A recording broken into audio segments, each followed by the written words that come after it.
Hi. Today we're going to take a look at rates of reaction, as the title says, so let's get started. If you want, go ahead and take a second, hit the pause button, try and answer them for yourself. But really quickly, I'm going to go through these answers based on what we've learned from the last video.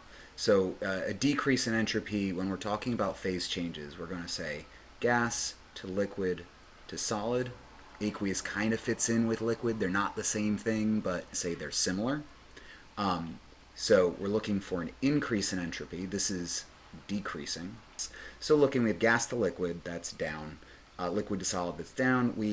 So those are both not the answers we're looking for. So going from 2 particles of a liquid to 2 particles of a gas, 3 particles of gas, 2 hydrogen and 1 oxygen, that's going to be an increase. So our answer is C. Based on this little diagram we drew at the top, this should also fit in with number 2, a decrease in entropy. We're looking for a transition from gas to liquid or liquid to solid. So that would be choice B. Remember that as liquid water is added, it doesn't chemically react with the potassium nitrate in this reaction. It just separates our particles. We're going to go from the solid to the aqueous phase, which should be an increase in entropy.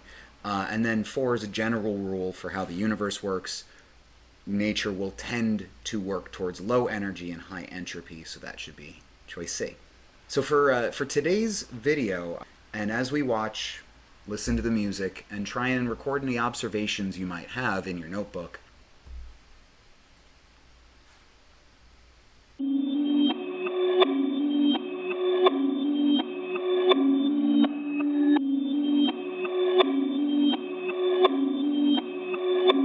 Perfect.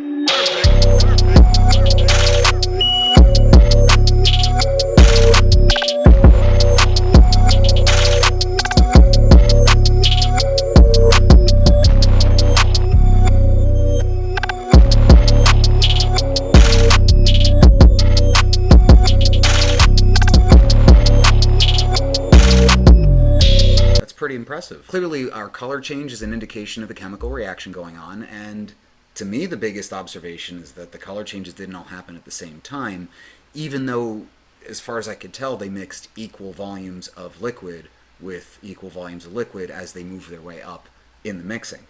So that would be a neat question to look at. It does seem to be from the fluid mechanics and the motion of the arms and the clock that's shown up top that this is happening in real time. But in general, whenever we talk about speed or rate, the speed is really just the measure of a change in over an amount of time. So if we're talking about a chemical reaction, we should really be looking at a change in the amount of reactants or the change in the amount of products. You could measure either. So looking at this little diagram on the bottom, we could look at the change. We have 11 particles of box, and then after the first time frame, we're down to 7. Or you can say we went from 0 circles to 4 circles. And so you could kind of look at that. Say this is 10 seconds. We say minus 4 in 10 seconds, but this is actually plus 4 in 10 seconds as well. And the only reason that one's negative and one's positive and they're the same number is that these relative rates are actually subject to stoichiometry. Sometimes I've actually seen this change in time recorded in like reactions instead of in seconds or minutes. But to take a step into an actual chemical reaction, what we can see here is we have an unbalanced chemical equation. I'm going to balance it really quickly. But this is one of those examples where you might see 2 hydrogen particles react with 1 oxygen particle to make 2 water particles. The rate of disappearance of hydrogen is not equal to the rate of disappearance of oxygen, but they are proportional in a 2-to-1 ratio. Some ideas that I have off the top of my head, I would imagine first, one of the things I should worry about is temperature, because I know from my life that chemical reactions, that processes happen. If you increase the temperature, things happen more quickly. I'm not quite sure. Knowing about these, I saw with the other one, no reaction happened until mixing occurred. So maybe mixing would have an effect. I'm a little bit less sure about that, but let's take a look at some more slides and see if we can get a couple more ideas. When you talk about chemical reactions as a whole, and then by extension rates, the new term is effective collisions. And you kind of need both of those words together to make a chemical reaction. So if you think about playing baseball, if you want to hit a home run, there's a lot of things that need to take place, I'm sure, but I feel like I can boil it down to 2. really big factors that matter. You have to hit the ball hard and in the right spot. I'm sure you can imagine if you hit the ball and you don't have enough power behind it, the ball doesn't actually become a home run. And also, you can probably hit the ball plenty hard, but if you don't hit it in the right spot and the right way, you end up with a foul or a ground or a pop fly, and it doesn't really work. There can be plenty of collisions, just not what we would call an effective collision. If you don't maximize these two parameters, the strength of the collision and the positioning of the collision, you just don't get what you're looking for. You don't get a product. Here's again the hydrogen and oxygen becoming water, and we've got two images here on the left and on the right. And we're looking at, in each case, we've got our reactants, and it's still three particles of reactants. They're colliding, and then when we're looking at what's happening, here we don't have a reaction because what comes back out is again two hydrogens and one oxygen, and then over here we did have a successful collision. Now this is a picture. I don't know how fast the particles are moving, so if we go back to what we said before, not knowing anything about the strength, the only thing I can say is that in this middle step, the alignment doesn't quite look the same between them. And I think that's really going to be that's what's building our collision being effective. And so this does come at something we call collision theory in chemistry, where reactions only happen when effective collisions occur, and effective collisions occur when there's sufficient kinetic energy and sufficient alignment for an effective collision to take place. And looking at another diagram we've seen before, here we have our products, the energy of our products, and here we have the energy of our reactants. As the particles start coming into contact, you see that the energy goes up.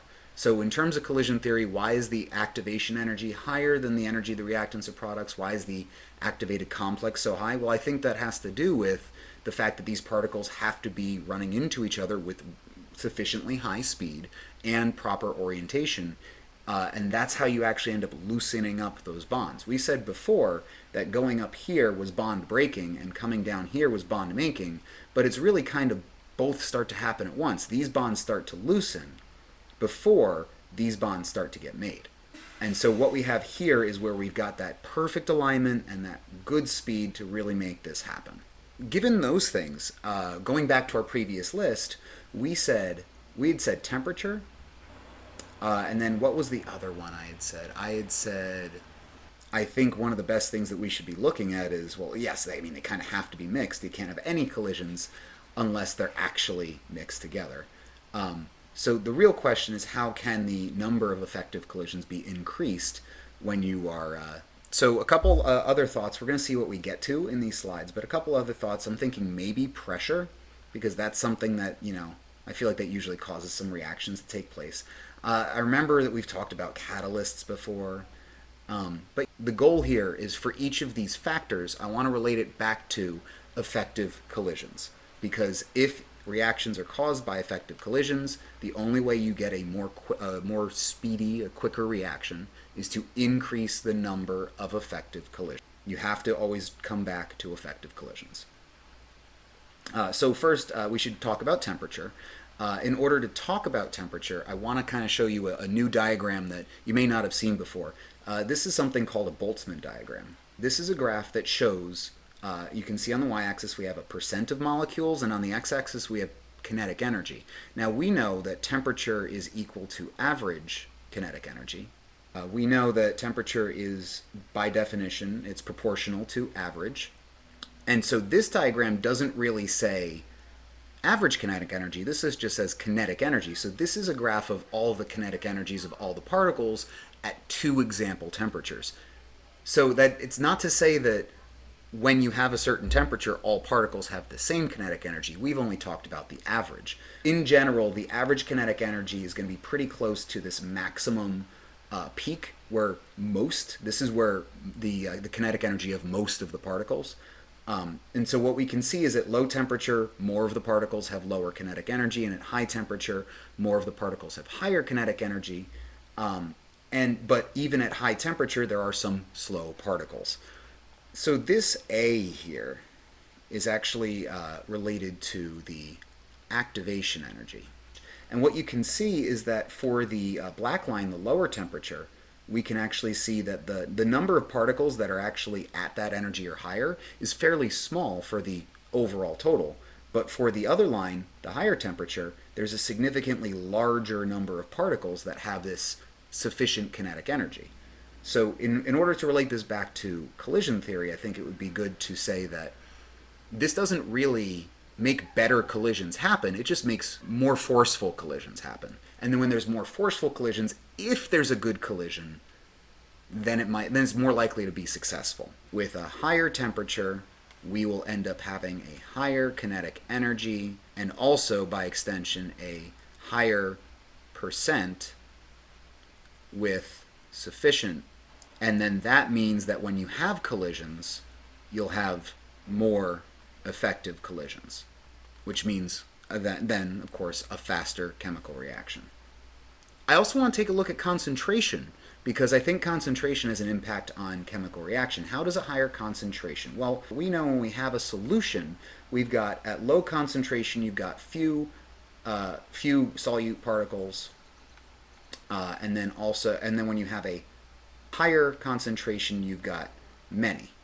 And so I wonder if you can maybe figure out where they're going with this before they get there.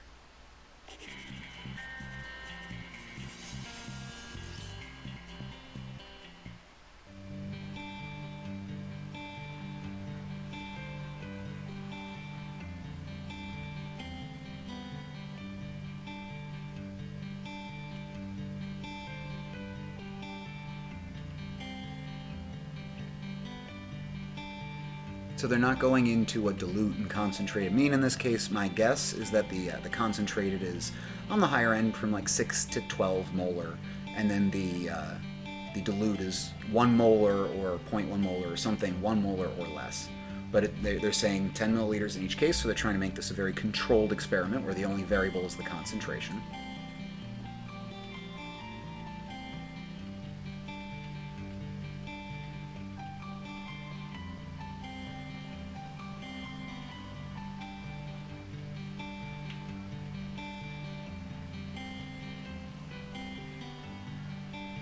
It does look like in B that you get, there's a wider band of this foam. It's like, there's like a bigger bubble area.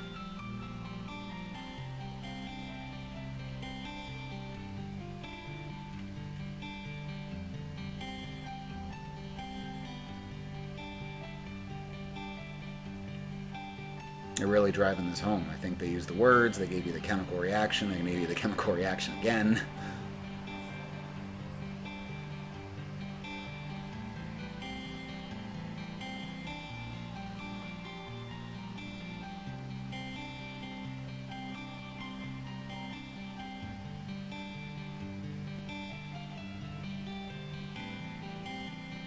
Alright, so they're definitely saying it's higher in B, which I can see based on the amount coming out at the top of the beaker, or the test tube. That's definitely true.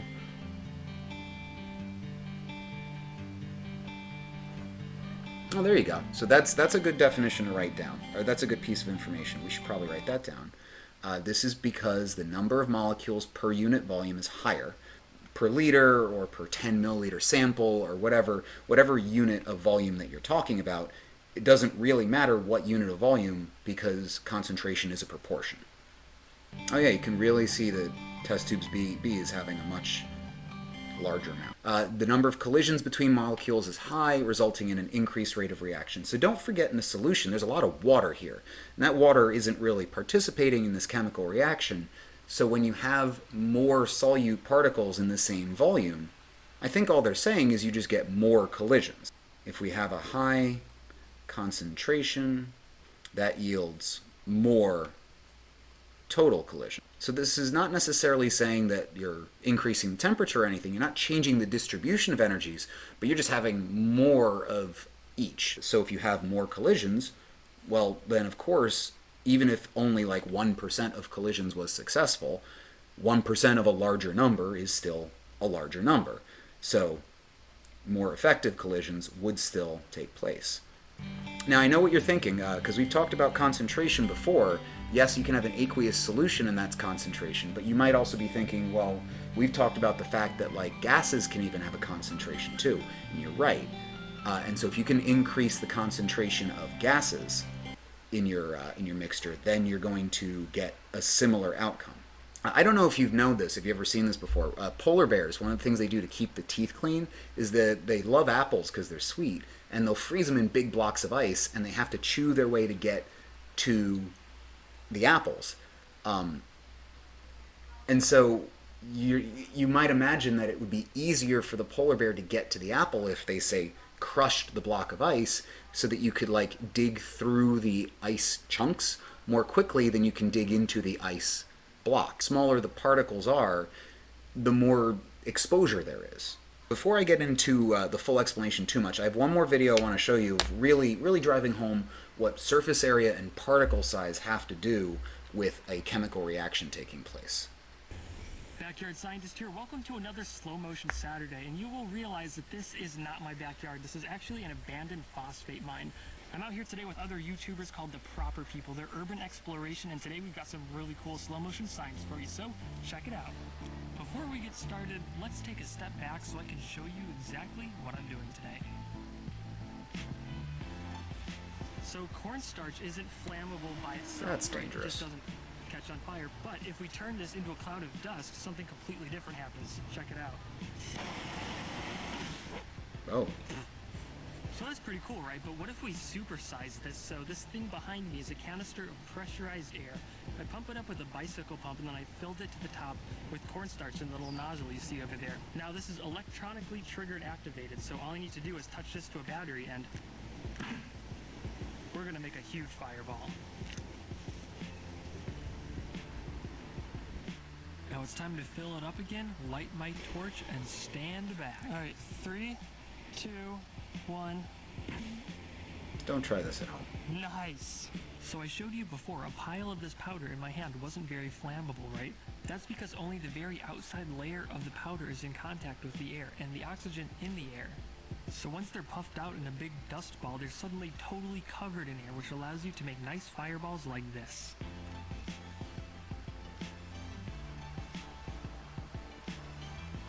All right. So yeah, I think he said it right. I don't quite know what it means to be covered in air because I've kind of always been covered in air, but that's probably one of the better ways to put it. So let's just imagine, for instance, we have our big block of cornstarch dust, and then obviously that cornstarch has lots of gas around it that's bouncing off the edges. And so you can definitely get a little bit of reaction. I don't know how well you saw it. In his hand, it actually did start to toast a little bit, but it didn't like burst into flames. So if we took that same mass and just broke it up into smaller particles, spread them out, suddenly there's all this room for the gas to get interspersed between them. And then you're not only just having reactions on the outside, you probably have those same reactions on the outside, but then you add all these other collisions on the inside, and that's going to yield far more collisions. And just like we said about concentration, when you have more collisions overall, then you're going to get more effective collisions. Now this does bring into question which phases will have the most surface area. I think if you have a solid, that has a low surface area. If you grind up your solid, that has a much higher surface area. But if you want the maximum surface area for a given substance, you kind of want to spread out the particles to the individual level. And so that would be a gas. Though they have the most surface area, when you take a substance and turn it into the gas phase, you actually have a lot of space between your particles too. And so like that actually takes down the statistical likelihood, like an entropy-based perspective, of a collision happening. So while gases are going to have some of the fastest reactions, the other way to really increase your surface area for your solid is to dissolve it. Because when you dissolve it, then you take it and you again get that particle separation, the ion or the molecule separation, but you do so where the particles are probably a lot more close together and therefore react a lot quickly. So gases react quickly, and aqueous solutions have some of the fastest reaction times. Those are your two.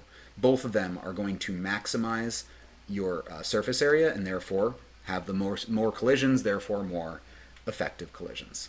Once you have them in the gas phase, The other thing you could do with your gas is, well, if you could somehow get the particles closer together without it becoming a liquid, you would increase the rate of reaction. So when you have your gas particles, there's another way for you to increase your rate of reaction too. And it has to do not so much with surface area or particle size, it's more concentration, but now that we've mentioned it, might as well bring it up here. As long as there's a gas reactant, increasing the pressure would then bring your particles closer together. If they're closer together, they're more likely to collide. You're more likely to have effective collisions. And then finally, I want to take a look at catalysts, like I mentioned. A catalyst works, we said before, by decreasing, and some of you have asked how that happens and what's the mechanism behind that. And I wanted to first take a look at this Boltzmann diagram one more time, and then go back to answering that question. So what we can see here on our graph is that for our top graph, this is our activation energy, and then for our bottom graph, this is a lowered activation energy. At both of these, they're at the same temperature, but you can very easily see that if you lower the activation energy, there's a much higher percentage of particles that now have what we would call sufficient energy to react.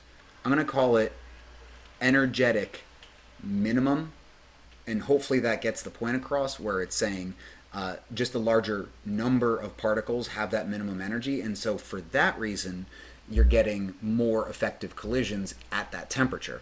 The other thing I should say is when it comes to catalysts that function like enzymes, don't forget the lock and key analogy, where these enzymes are these really big particles, and the molecules, the substrates that interact with them, actually frequently lock into a certain position in your enzyme.